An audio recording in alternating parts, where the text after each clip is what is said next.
Taurus Risings, your month definitely prioritizes a kind of even a breaking point around self-care being what you need to nail in order to achieve the more external goals in mind. If you're excited to dive into what the astrology, what the tarot, and what the oracle deck cards have to say about you and your rising sign for this month, make sure that you like, subscribe, and hit that notification bell so that you are always up to date with what the stars have in store for you. Before we get started, this video is brought to you by BetterHelp, an online counseling service connecting you with board-certified licensed state therapists in under 24 hours. To get started, you can head to the link on the screen or below, fill out a quick survey, and get matched with your ideal counselor in under 1 day.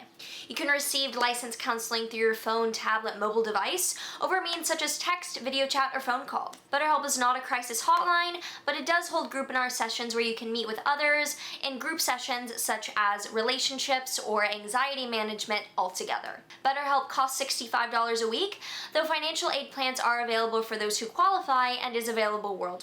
To get started, head to the link on screen or in the description to visit the BetterHelp website and take a quick survey to exactly examine your needs, what you are looking for, who would best match up with that, and then in under 24 hours you can be confirmed with your ideal therapist and get things started that way. Hi, I'm Maren. I am a professional astrologer, current philosophy student, and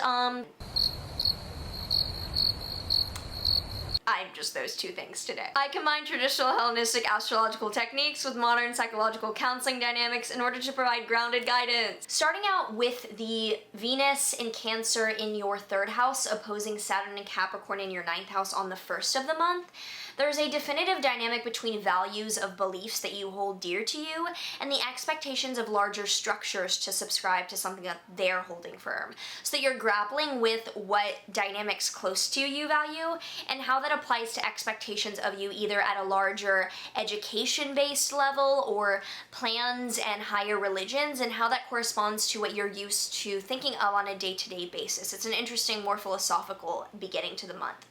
On the 2nd, there's a full moon in your Pisces 11th house. Full video on this down below, but this overall is a culmination of events over groups and networking and friendships. You might be releasing or celebrating a group of friends, some networking, some sort of organizational event coming up for you this September. On the 3rd, Venus in your Cancer 3rd house is squaring Mars in your Aries 12th house. A dynamic of those values at home or around siblings, communication, short-term travel, 3rd house nearby informational topics that you're appreciating, being at odds with some internal psychological struggles. That this month really does have an emphasis on you rethinking the way that you deal with your habits and taking care of yourself. And this leads on the 9th with Mars stationing retrograde in your Aries 12th house. You are rethinking the way that you deal directly with your psychological patterning, with how you investigate your internal world, and how you need to rethink the way that you self-cope and maybe even self-destruct around certain matters. On the 9th through the 18th as well, the Sun in your Virgo 5th house is trining Jupiter, Pluto in your Saturn 9th house.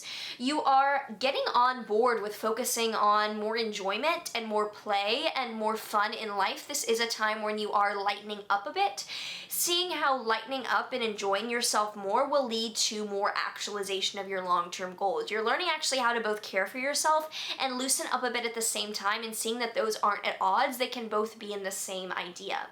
On the 11th, the Sun in Virgo is opposing Neptune in Pisces, so even as you're loosening up some, there might be some confusion around how that means you spend social time, that you're rethinking how much you can prioritize yourself and how much that means spending time with others in terms of what is the right balance or right ratio between self-time and other people enjoyment time for you.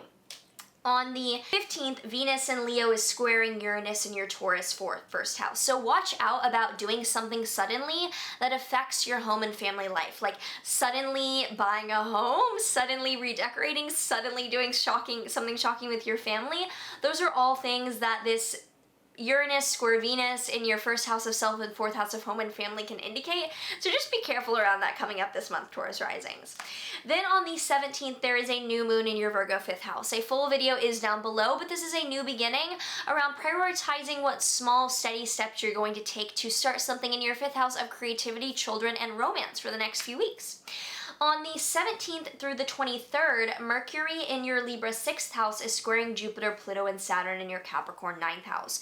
So by the end of the month is really when you're realizing what you need to change and set your mind to in terms of self-care, and not only enjoyment self-care, but physical and mental self-care to get to those long-term goals. Because then on the 24th, Mercury in Libra is opposing Mars in your Aries 12th house, showing that the priority of being open about specifically the physical issues and self-care that you need to implement is challenging what you think you should be doing psychologically. You're needing to be more open-minded. I'm not like hammering down on you. This is in the astrology, and everyone is having this in one way or another, where you're getting real about the need to communicate about what physical needs you have by not bottling up or not trying to do it all yourself on an internal basis.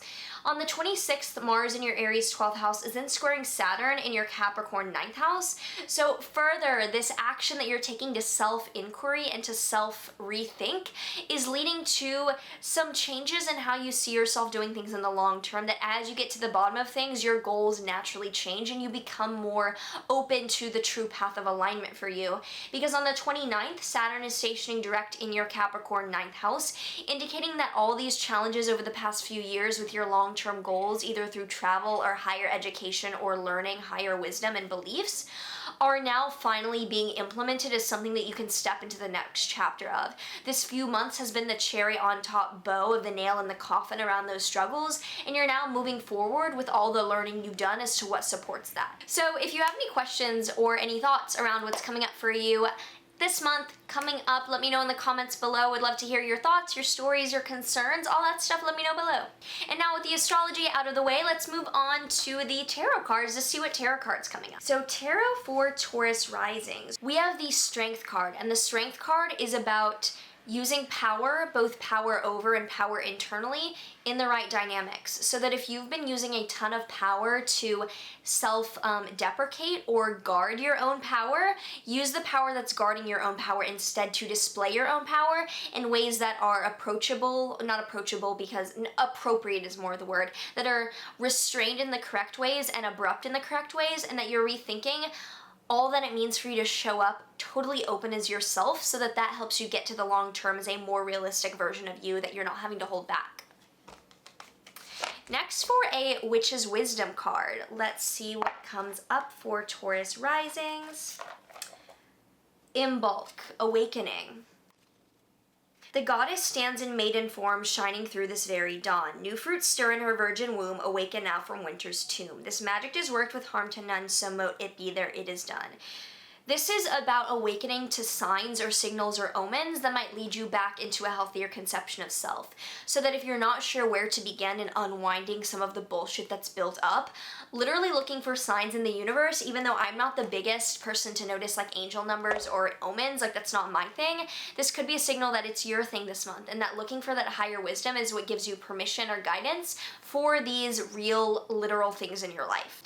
If you enjoyed this and you would like to dive deeper into your chart, my link for readings is below. I would love to read for you if you are interested in personal application of these things.